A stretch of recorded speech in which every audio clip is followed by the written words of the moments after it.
Hello മുത്തുമണികളെ, നമുക്കിന്ന് കുറച്ച് കാര്യങ്ങൾ പറയണ്ടേ. നമ്മളങ്ങനെ കാര്യങ്ങൾ പറയാതെ വിട്ടു നിന്ന് കഴിഞ്ഞാൽ ഞമ്മ പിന്നെ ആരുമല്ലാതായി തീരൂലേ. അതുകൊണ്ട് സംഭവം നമ്മളെ ടിനി ടോം അൻസിബ വിഷയം ഇങ്ങനെ കത്തി കയറിക്കൊണ്ടിരിക്കുകയാണല്ലോ. അപ്പൊ ഈ കത്തി കയറിക്കൊണ്ടിരിക്കുന്ന സമയത്ത് ഒരു വീഡിയോ ഇങ്ങനെ വൈറലായിട്ട് പോവുകയാണ്. നമ്മളെ ടിനി ടോമിന്റെ മകൻ. അപ്പോൾ ഒരുപാട് പേരങ്ങൾ തെറ്റിദ്ധരിക്കുന്നുണ്ട്, ഈ ടിനി ടോമിന്റെ മകൻ അൻസിബയുടെ വീട്ടിൽ വന്നാണ് ഈ ബഹളം ഉണ്ടാക്കുന്നത് എന്ന് പലരും തെറ്റിദ്ധരിക്കുന്നുണ്ട് എന്ന് തോന്നുന്നു. പക്ഷെ യഥാർത്ഥത്തിൽ ആ ഒരു വീഡിയോ എന്ന് പറയുന്നത് ഇന്നും ഇന്നലെ ഒന്നും എടുത്ത ഒരു വീഡിയോ അല്ല. ടിനി ടോമിന്റെ മകൻ ഒരു വീട്ടിന്റെ ഫ്രണ്ടിൽ വന്ന് കിടന്ന് ബഹളം വെക്കുന്നതായിട്ട് കാണിക്കുന്നത് അത് അൻസിബയുടെ വീടും അല്ല, ഇന്നലെയോ മെനിഞ്ഞാന്നോ ഒന്നും നടന്ന സംഭവവുമല്ല. ഇത് 1-2 മാസങ്ങൾക്ക് മുമ്പ് ഈ ടിനി ടോമിന്റെ മകൻ ഒരു വണ്ടിയിൽ പോകുമ്പോൾ അതിങ്ങനെ ഭയങ്കര റേസ് ചെയ്ത സൗണ്ട് കേൾക്കുന്ന ഒരു വണ്ടിയായിരുന്നു. അപ്പോൾ ഒരു വീട്ടിന്റെ ഫ്രണ്ടിലെത്തി ഈ കൊച്ച് അത് റേസ് ചെയ്തപ്പോൾ ഭയങ്കര സൗണ്ടുള്ള ഒരു വണ്ടിയായിരുന്നു അത്ര. അപ്പൊ അങ്ങനെ ആ റേസ് ചെയ്ത സമയത്ത് ഒരു വീട്ടിൽ ഉറങ്ങിക്കിടക്കുന്ന കുട്ടി ഞെട്ടിയിട്ട് മറിഞ്ഞു വീണു, കട്ടിലിൽ നിന്ന് മറിഞ്ഞ് താഴോട്ട് വീണു.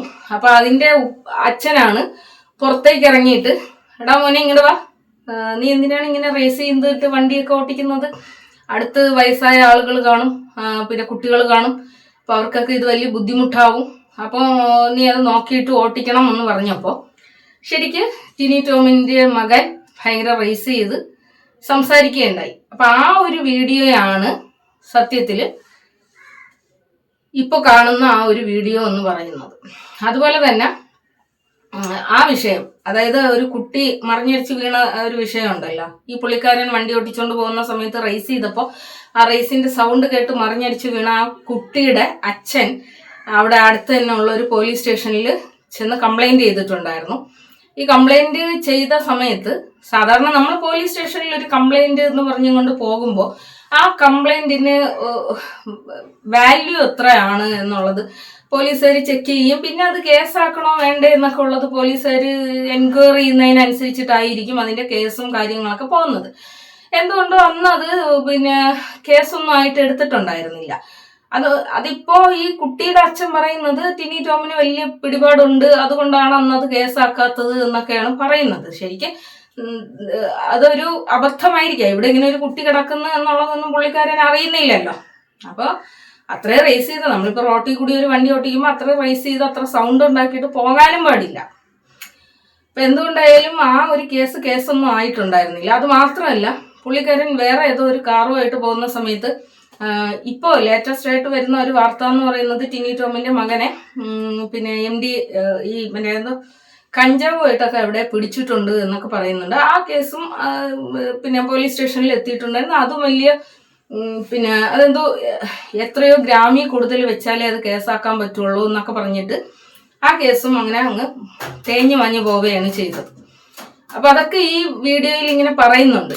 അപ്പൊ അത് നമ്മൾ കേൾക്കുന്ന ആൾക്കാർ ചിലപ്പോൾ തെറ്റിദ്ധരിക്കും, ഇത് അൻസിബയുടെ വീട്ടിലായിരിക്കോ ഈ പുള്ളിക്കാരൻ വന്നിട്ട് ബഹളം വയ്ക്കുന്നത്. അങ്ങനെ കുറെ ട്രോളുകളൊക്കെ കണ്ടിട്ടുണ്ടായിരുന്നു. അതായത് ടിനി ടോമിന്റെ മകൻ ടിനിയെ ഇങ്ങനെ പറയുന്നതിന്റെ പേരിൽ അൻസിബയുടെ വീട്ടിൽ വന്ന് കിടന്ന് ബഹളം വെക്കുന്നു എന്നൊക്കെ പറഞ്ഞുകൊണ്ടുള്ള ഒരു വീഡിയോ ആണ് ലീക്കായത് എന്ന് അവർ തെറ്റിദ്ധരിപ്പിക്കുന്നുണ്ടായിരുന്നു. അപ്പൊ അതുകൊണ്ട് അറിഞ്ഞത് പറഞ്ഞെന്ന് മാത്രം. പിന്നെ അതുപോലെ തന്നെ അൻസിബയുടെ പരാതിയിൽ പറയുന്ന ഒരു വിഷയമുണ്ട്.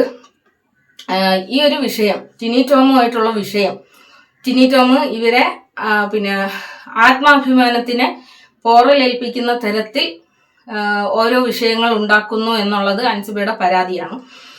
ഈ പരാതി അൻസിബ കൊടുത്തതിന് ശേഷം, അല്ലെങ്കിൽ ഈ കാര്യങ്ങൾ നടന്നതിന് ശേഷം അൻസിബയുടെ പേരിൽ ഒരു വനിതാ സഹപ്രവർത്തക കേസ് കൊടുത്തിട്ടുണ്ട് എന്നുള്ളത് അൻസിബ പറയുന്നുണ്ട്. സത്യത്തിൽ ആ കേസ് കൊടുത്ത വ്യക്തി ആര് എന്നുള്ളത് ഇപ്പോ ആ വ്യക്തി തന്നെ രംഗത്ത് വന്നിട്ട് സംസാരിക്കുന്നുണ്ട്, നമ്മളെ ലക്ഷ്മിപ്രിയ. ഇത് പറയുമ്പോഴത്തേക്കും ഈ ലക്ഷ്മിപ്രിയയുടെ ഈ ഒരു കേസ് പറയുമ്പോൾ മുമ്പ് യുവനടി പീഡിപ്പിക്കപ്പെട്ട ആ ഒരു കേസുമായിട്ട് ബന്ധപ്പെട്ടിട്ട് എനിക്ക് നല്ല ഓർമ്മയുള്ള ഒരു കാര്യമാണ് കേട്ടോ. അതായത് ഈ അമ്മ സ്പ്ലിറ്റ് ആകുന്നതിന് മുമ്പ് ആ ഒരു നടനെ കുറിച്ച് ഭയങ്കര ഘോരഘോരം പ്രസംഗിക്കുന്ന ഒരുപാട് ആളുകളുണ്ടായിരുന്നു. നടൻ നിരപരാധിയാണ് എന്നൊക്കെ പറഞ്ഞുകൊണ്ട് ഇങ്ങനെ ഘോരഘോരം പ്രസംഗിക്കുന്ന സമയത്ത് ഈ ചാനൽ ചർച്ചകളിൽ ഈ ലക്ഷ്മിപ്രിയയും പങ്കെടുത്തിട്ടുണ്ടായിരുന്നു. അതിൽ ഒരു ഏത് ചാനലാണെന്ന് ഞാൻ നന്നായിട്ട് ഓർക്കുന്നില്ല. പക്ഷെ അവിടെ നിന്ന് നന്നായിട്ട് ഉരുണ്ട് കളിക്കുന്ന ഒരു ലക്ഷ്മിപ്രിയനെ ഞാൻ അന്ന് കണ്ടിട്ടുണ്ടായിരുന്നു. അപ്പൊ ഞാൻ അന്നിങ്ങനെ ചിന്തിച്ചിട്ടുണ്ടായിരുന്നു, ശരിക്കും ഈ പുള്ളിക്കാരി ആരെയൊക്കെ ഫേവർ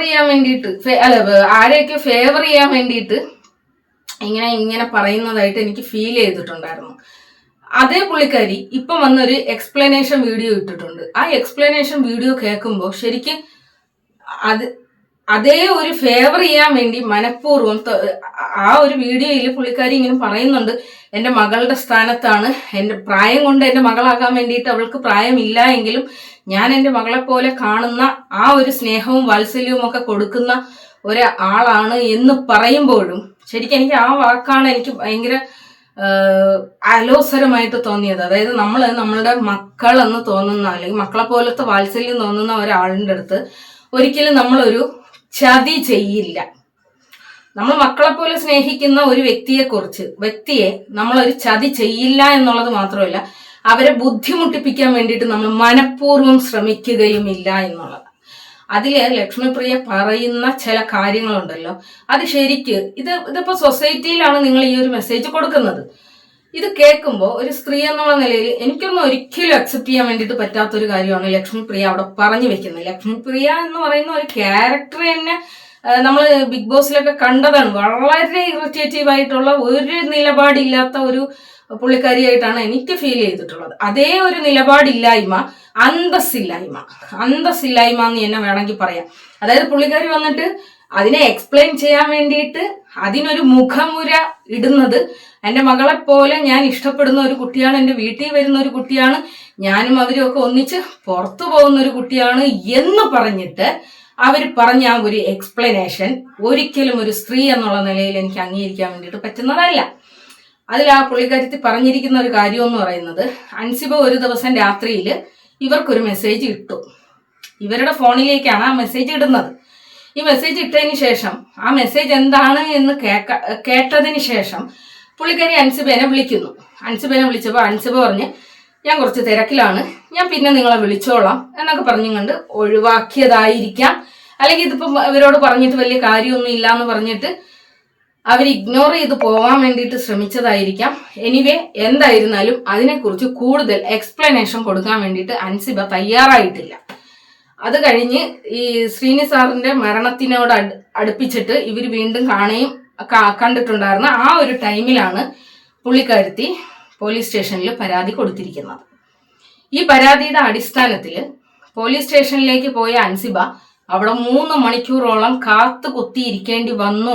അത് മനഃപൂർവ്വം കാത്തുകുത്തിയിരിപ്പിച്ചു എന്നൊക്കെയാണ് പറയുന്നത്. ശരിക്കും അൻസിബ പറയുന്ന കാര്യത്തിൽ സത്യമുണ്ട് എന്ന് തോന്നിപ്പോകുന്നത് എന്താണെന്നറിയാമോ? അത് ഫാബ്രിക്കേറ്റഡ് ആയിട്ടുള്ള ഒരു പരാതിയാണ് എന്ന് നമുക്ക് തോന്നിപ്പോകും ലക്ഷ്മിപ്രിയയുടെ ആ ഒരു എക്സ്പ്ലനേഷൻ കേൾക്കുമ്പോൾ. അവരുടെ ഫോണിലേക്ക് അയച്ചു കൊടുത്ത ആ ഒരു മെസ്സേജ് തൻ്റെ ഭർത്താവ് കണ്ടാൽ തെറ്റിദ്ധരിക്കപ്പെടുന്ന ഒരു മെസ്സേജ് ആണെങ്കിൽ ഒന്നുകിൽ അവർക്കത് മറ്റാർക്കെങ്കിലും ഫോർവേഡ് ചെയ്ത് കൊടുത്തത് ഡിലീറ്റ് ചെയ്യായിരുന്നു. അത് അതിൽ തന്നെ ആ ഫോണിൽ തന്നെ ഉണ്ടായിരുന്നു. പിന്നീട് ലക്ഷ്മിപ്രിയയുടെ ഭർത്താവ് ഒരു മെസ്സേജ് കാണുകയും ഇവരുടെ ഫാമിലിയിൽ ഇഷ്യൂ ഉണ്ടാകുന്ന തരത്തിൽ ആ മെസ്സേജിന് ഒരു വലിയ സ്ഥാനം ഉണ്ടായി എന്നുള്ളതാണ്. ഇത് പുള്ളിക്കാരിയുടെ ഭർത്താവിനെ വിളിച്ച് അൻസിബ സംസാരിക്കണം എന്നുള്ളതായിരുന്നു ലക്ഷ്മിപ്രിയയുടെ ആവശ്യം. പക്ഷെ അൻസിബ എന്ന് പറയുന്ന ഒരു ക്യാരക്ടറിനെ നമുക്കൊക്കെ അറിയാവുന്ന ഒരു കാര്യമാണ്. അനാവശ്യമായിട്ട് ഒരു എടുത്ത് നമ്മൾ ബിഗ് ബോസിൽ ഇവരെ രണ്ടുപേരെയും നമ്മൾ കണ്ടിട്ടുള്ളതാണ്. അതില് അൻസിബ കാര്യമായ കാര്യങ്ങൾ മാത്രം സംസാരിക്കുന്നതായിട്ടും സംസാരിക്കേണ്ടുന്ന ആളുകളോട് സംസാരിക്കുന്നതായിട്ടൊക്കെ നമുക്ക് ഫീൽ ചെയ്തിട്ടുണ്ട്. അപ്പൊ ലക്ഷ്മിപ്രിയ ഈ പറയുന്ന ഒരു കാര്യം അവർക്ക് അംഗീകരിക്കാൻ വേണ്ടിയിട്ട് പറ്റിയിട്ടുണ്ടാവില്ല. അവരുടെ ഹസ്ബൻഡിനെ വിളിച്ച് സംസാരിക്കണം എന്നുള്ളത് ലക്ഷ്മിപ്രിയ പറഞ്ഞ ആ ഒരു കാര്യം അൻസിബ മൈൻഡ് ചെയ്തിട്ടുണ്ടാവില്ല. ആ മൈൻഡ് ചെയ്യാതിരുന്ന അതിനെയാണ് ഇവര് കേസായിട്ട് കൊടുത്തിരിക്കുന്നത്. എത്രത്തോളം അപ്പൊ ഇവര് ആ കുട്ടീനെ മോളുടെ സ്ഥാനത്ത് കാണുന്നു എന്ന് പറയുന്ന ആ ഒരു വാക്കിന് എത്രത്തോളം വാല്യൂ ഉണ്ട് എന്ന് എനിക്ക് മനസ്സിലാകുന്നില്ല. അപ്പൊ ഇതെല്ലാം കൂടി കൂട്ടിച്ചേർത്ത് വായിക്കുമ്പോൾ അൻസിബയെ മനഃപൂർവ്വം ടാർഗറ്റ് ചെയ്യുന്നതായിട്ട് നമുക്ക് ഫീൽ ചെയ്യും എന്നുള്ള കാര്യത്തിൽ ഒരു തർക്കവും ഇല്ല. അതുപോലെ തന്നെ അൻസിബ പറയുന്ന സമയത്ത് അൻസിബ ഈ ന്യൂസ് ചാനലുകാരോടൊക്കെ സംസാരിക്കുന്ന സമയത്ത് പറയുന്ന ഒരു കാര്യം ഉണ്ടായിരുന്നു. നീന കുറുപ്പ് എന്ന് പറയുന്ന ആ ഒരു ആർട്ടിസ്റ്റിനോടും ഇവരിങ്ങനെ കാണിച്ചിട്ടുണ്ട്, ഇയാൾ ഇങ്ങനെ കാണിച്ചിട്ടുണ്ട് എന്നുള്ളത് പറയുന്നുണ്ട്. ഇപ്പൊ പുള്ളിക്കാരത്തിയും രംഗത്ത് വന്നിട്ടുണ്ട്. പുള്ളിക്കാരിയും ഒരു പരാതിയൊക്കെ കൊടുത്തിട്ടുണ്ട് എന്ന് തോന്നുന്നു. അതിൽ പറയുന്ന ഇതെന്ന് പറഞ്ഞു കഴിഞ്ഞാൽ പുള്ളിക്കാരിയെ അടിക്കാൻ വരെ പോയി എന്നുള്ളത്.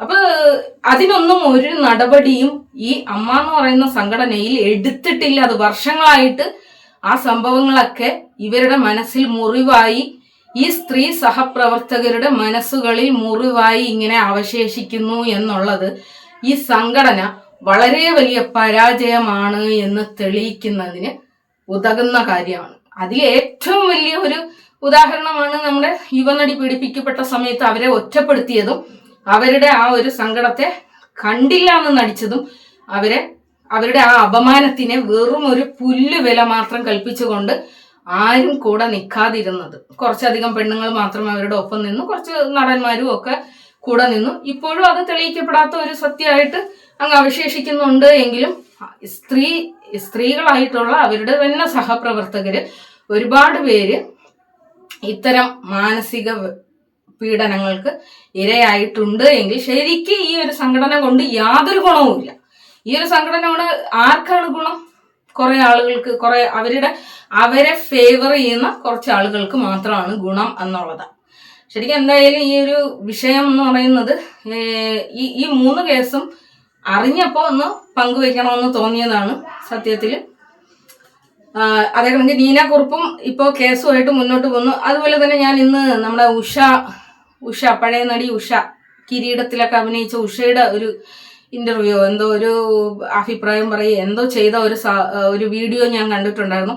അതിലും പുള്ളിക്കാരി ഇങ്ങനെ എന്തോ മതപരമായ ഒരു വിഷയവുമായിട്ട് ബന്ധപ്പെട്ടിട്ട് പുള്ളിക്കാരിയെയും അപമാനിച്ചതായിട്ട് പുള്ളിക്കാരി പറയുന്നുണ്ട്. അത് ടിനി ടോം അല്ലെന്ന് തോന്നുന്നു.